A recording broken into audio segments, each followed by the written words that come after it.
राम राम. पुरी तर सगळ्यांनाच आवडते, साधी असो किंवा मसाला. आणि जर पुरी टम्म फुगलेली असेल ना, वाह क्या बात आहे. आलं ना तोंडाला पाणी. पोट भरतं पण मन भरत नाही. तर बाजरीच्या पिठात सगळे मसाले घालून, तीळ कोथिंबीर तयार, चटपटीत मसाला वाटण, कसुरी मेथी, तेल घालून मिक्स करून थोडंसं पाणी घालून पीठ मळून घेऊ.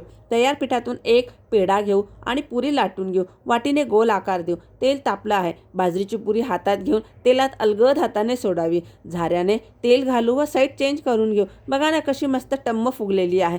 गॅसची फ्लेम मिडियम. पुरी छान खमंग सोनेरी रंग येईपर्यंत खरपूस तळून घेऊ. तर आहे ना एकदम सोपी.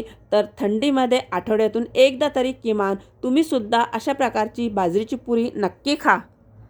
संपूर्ण टिप्ससह व्हिडिओ तुम्हाला यूट्यूबवर पाहता येईल. तुम्ही नक्की बघा आणि आवडल्यास आपल्या मित्रांना नातेवाईकांना शेअर करून खारीचा वाटा उचला. धन्यवाद.